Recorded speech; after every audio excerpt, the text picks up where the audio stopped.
Yeah, hello and welcome back to Talk Norwich City. Norwich City welcome Leeds United this weekend to Carrow Road. The return of Daniel Farke. It's a big game. To preview the action, I'm joined alongside dear friend and Leeds United fan Ellis. For away days, you're smiling. You seem happy. Is that Leeds United related or other things? There's a few collective things, but I'm good. How long has it been since I've been on the channel? Nearly like 8 years. It's been a long while. It's a good comeback. It's like Sam Byram at Leeds. It took a while. At least you're kind of fit and healthy, unlike poor Sam, who seems to be keeping the physio department. We seem to have just not been in the same division seemingly for quite a long time. So it's nice to have you back on this. Look, when for the neutrals, just looking at the league table, we're fairly close. 2 points separates us. You're in the top 6. We're just outside. The moods around the place seem hugely different at the moment. Just talk us through the kind of the sentiment at Leeds at the moment. Yeah, it's really interesting because obviously the sentiment's really good. For the first time since Bielsa left, it's been really good. And actually, I think that was a lot of the issue was always losing Bielsa was like when your mum or dad leave, and then the next step parent needs to be good. And Jesse Marsch wasn't good. Like, it was never a good fit, ever.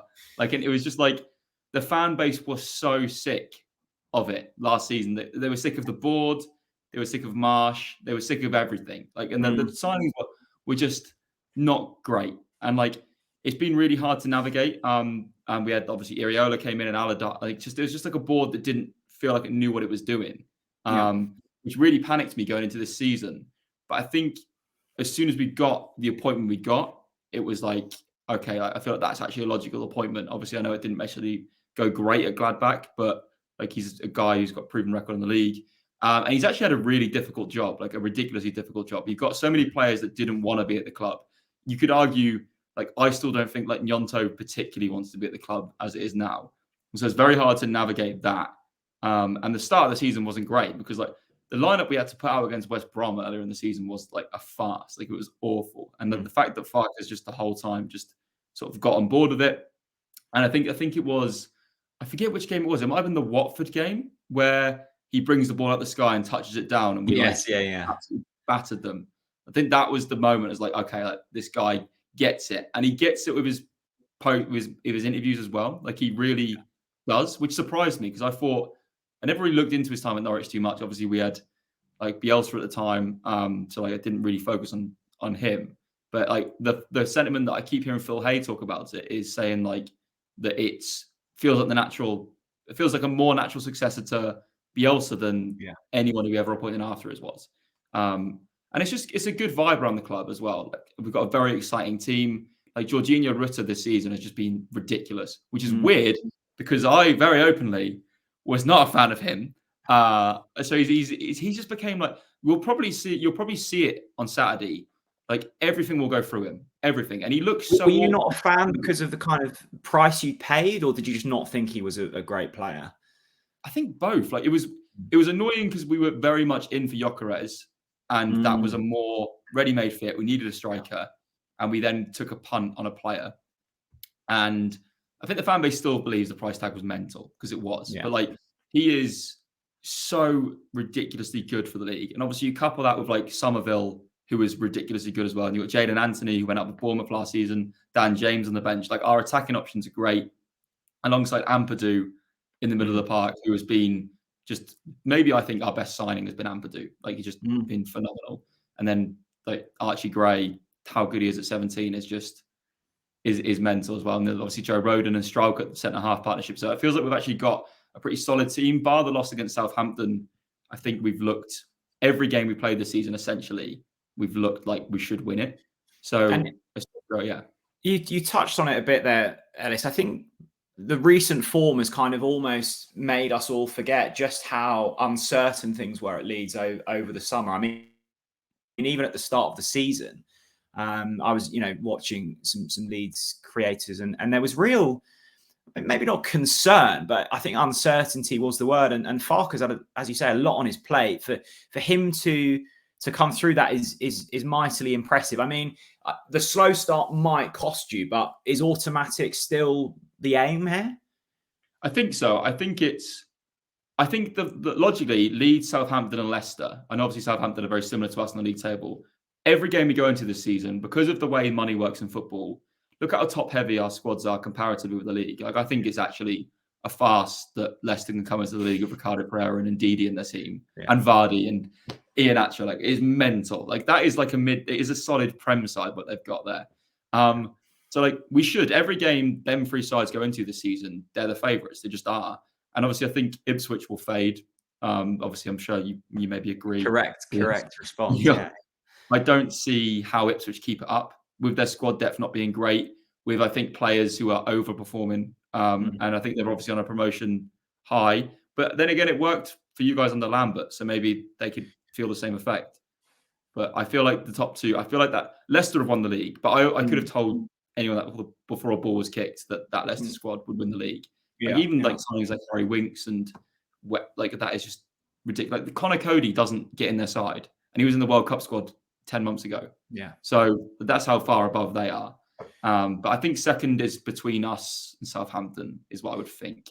And if it's in terms of Farke, Ellis, I mean, I think, you know, we obviously had 2 championship winning campaigns under him, and obviously the football we played was stunning, and we were kind of riding a wave. But I think the thing that, you know, really connected with a lot of fans was his seeming kind of relationship with Norwich City fans, and seemingly that's transferred really well into Leeds. And I guess having experienced Bielsa and what he brought, you know, you almost needed that, because he had a taste of what it could be like to have that unity. He's obviously, you know, connected really well with your fan base.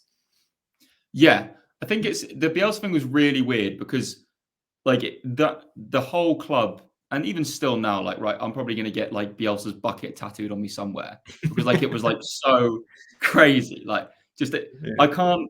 It's Liverpool and Klopp is probably the same thing, right? Like, it just is like our entire identity was him. Like, world football, we went from dirty Leeds to being a club everyone enjoyed watching because of this one man. So like, it was always going to be weird after him. But we've got someone now who, like, we've just had a very sensible window, I think, is the way Leeds fans keep talking about it. Like, the signing of Perot, sensible, best striker in the league last season. You go out and sign him because he's available to sign. You get a sensible manager in, like Ampadu, Joe Rodon, Jed Spence, are just sensible signings.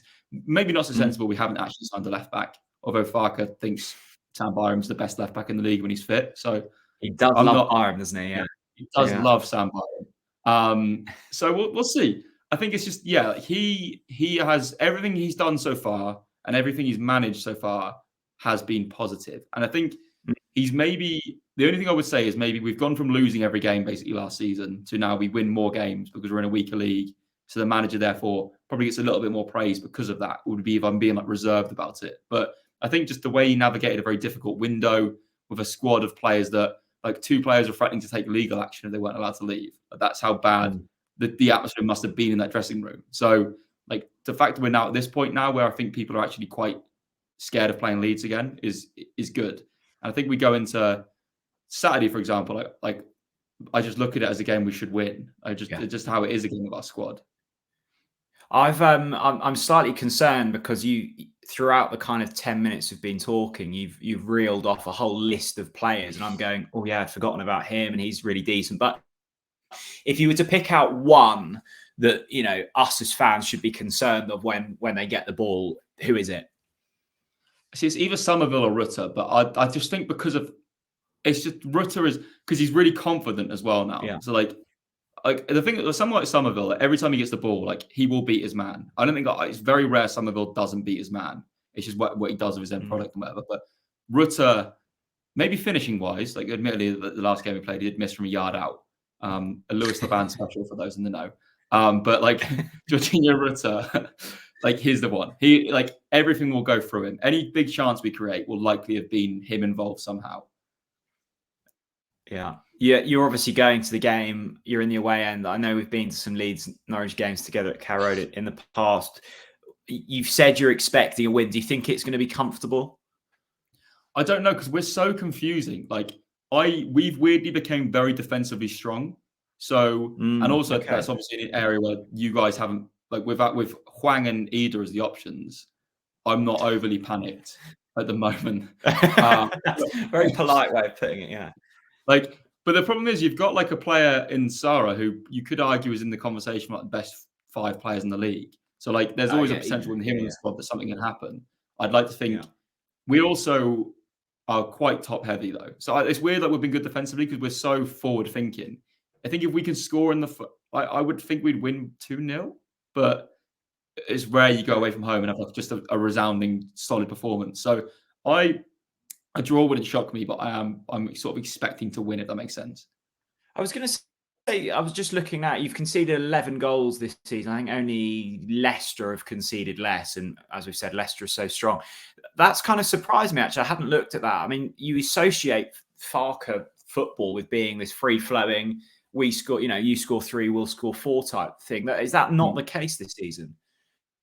Yeah, I think it's been like, we obviously conceded 3 of them 11 against Southampton in one game as well. So it's been like, and obviously the other 3 were against Ipswich. So that Ipswich game was a huge definition of like end-to-end stuff. But no, we've been really defensively solid. And actually there's been points where, because teams a lot of the time against us are just playing this massive low block, like Hull were a great example of it. So was Sheffield Wednesday. And I think that is the issue has actually been trying to unlock that. It depends the teams that come out to attack us are the ones that will have more problems against us, because the forwards, like I said, to have Dan James on the bench in the Championship, he's just so quick. It's just crazy. I just couldn't imagine being a fullback and having him coming on 70 minutes in. You're going to be on toast. So I don't know. It's weird because I actually think as I've sort of grown up and matured more, I can sort of appreciate that Carrow Road is a difficult place to go, and it's like, the home atmosphere is decent. So we'll see. We'll see what happens. But either way, I'm just excited to actually be in the away end and not causing stress for people, accidentally. Well, there we go. Well, I hope you enjoy the game. I hope you have a somewhat of a pleasurable day. It's going to be fascinating to see what Farke brings back to Carrow Road. I was going to say head over and check out Ellis's channel. I suspect you already are subscribed if you're watching this. Ellis, thanks very much for coming on. Enjoy the game on Saturday. See you later, everyone. Bye-bye.